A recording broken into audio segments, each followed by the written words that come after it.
U.S. Senate race, Alexei Giannoulias was the front runner from early on, but then David Hoffman, the former Inspector General of the City of Chicago, came on pretty strong and oddly won most of the newspaper endorsements around the state, if not all of them, certainly the major newspapers.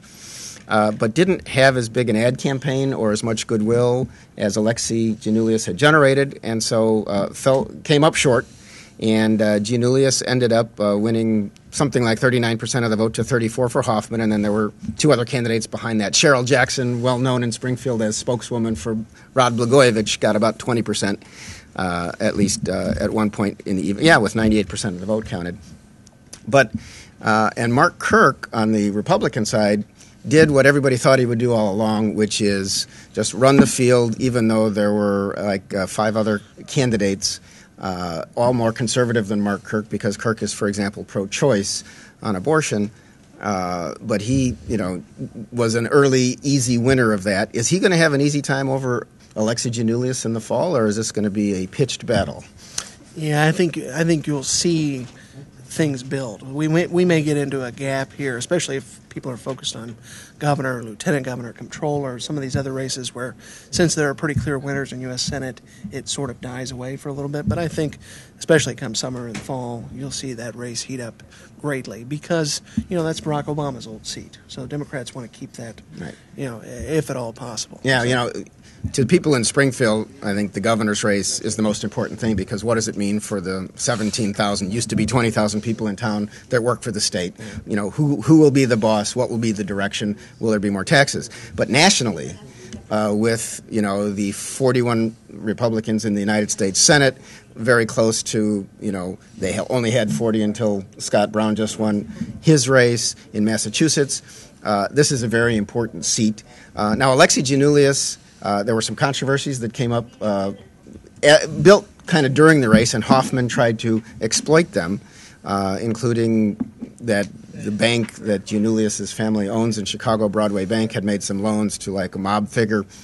Well, already tonight, the Republican Senatorial Campaign Committee, I believe it's called, the organization of Republicans that wants to win those seats, put out a video basically doing the mobster thing and talking about Giannoulias as if he were, what was that mob show on?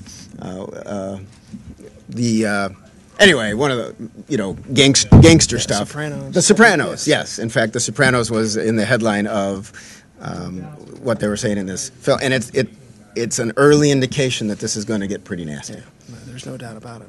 Yeah. And on the other hand, Mark Kirk has been in Congress for, I think it's 10 years. He is a military guy, but he also is going to be painted by the Democrats, and already the head of the Democratic Senate Campaign Committee issued a statement saying that he just wants to bring us, the failed policies of the past, and Giannoulias is for jobs and newness. So Illinois will be a national focus in the Senate race, and clearly in these as yet not completely decided races for governor, we've got a ways to go, and it's going to be a long few months. One quick question, because you cover the legislature so closely with you and the Bureau at the Capitol, but it looks like Pat Quinn will continue to be governor, which will at least have some continuity. If Dan Hines pulls it out, what does that mean in the legislative session to come? And what does it mean anyway in the legislative session to come that this was such a close race? Do you think, what's going to happen to the state budget as this contentious governor's race is going on? I think Quinn's best hope was to, as things got closer by the end, to pull away at the end and show, hey, in the end, I got a scare from Hines, but in the end, voters are with me, and I can unify the party. 50% is not really a mandate, especially when your opponent is 5,000 votes away. So you're looking at a position where I don't know that even if he pulls it out, he's got much sway with lawmakers. Hey, follow me because I'm popular with half of Democratic voters. Quinn did say in his speech where he basically said, one vote is a landslide to me. but perhaps not everybody in the legislature feels and that way. I don't think anybody viewed his election, even if he'd won by 15 or 20 points like they were talking about, that a lot would happen this year just because of the danger legislators face in re-election and tax increases and all of that kind of thing. So I think this seals the deal for another very contentious session where not a lot is accomplished and problems are pushed off another year.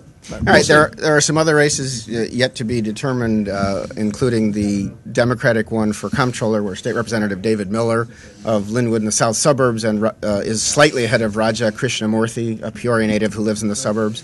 We'll see where that one comes out.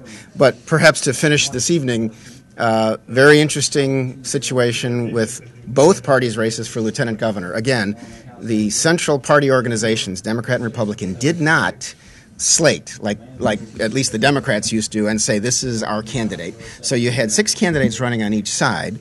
You end up with a couple of guys who spent at least $1 million on one side and maybe $3 million on the Democratic side. So you have Jason Plummer, who is 27 years old and has part of his family's lumber business, RP Lumber, that has stores in various cities across Illinois, put at least $1 million of family money into a race and ends up being the apparent nominee for lieutenant governor on the Republican side. And Scott Lee Cohn, who has basically no political pedigree that I'm aware of, but owns business, real estate, a green cleaning supplies business, and a pawn shop in Chicago, spent something like $2 or $3 million, had some job fairs in Chicago, made great radio ads with those saying, I got a job because I went to Scott Lee Cohn's job fair, and he's going to be the nominee. Does it matter? Will it help or hurt the tickets? Or is the lieutenant governor so irrelevant in Illinois that it doesn't matter? That's hard to say, just because the great thing about the way this process works is now it switches. Instead of them running independent, as they did in the primary, they now run with a Dan Hines or Pat Quinn or a Kirk Dillard or Bill Brady. So you vote for that ticket. So you may not like Cohen, but if you like Quinn, you might vote for the ticket, or vice versa.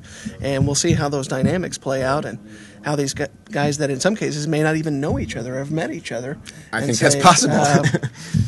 How are we going to run together? And maybe they just kind of do their own thing and hope that it meshes. I don't know, but it will be very, very interesting. Well, there was once a pair called Pat Quinn and Rod Blagojevich, and while they tried to make nice, it certainly fell apart at some point, and you won't hear Quinn saying nice things about Blagojevich now. Yeah. But he did say some nice things when he ran with him in 2006, and if he does emerge as the nominee, the Republicans are going to remind us of that constantly. You'll see that footage all the time. So. All right. Well, Ryan Keith, thank you. I'm Bernie Schoenburg, and thank you.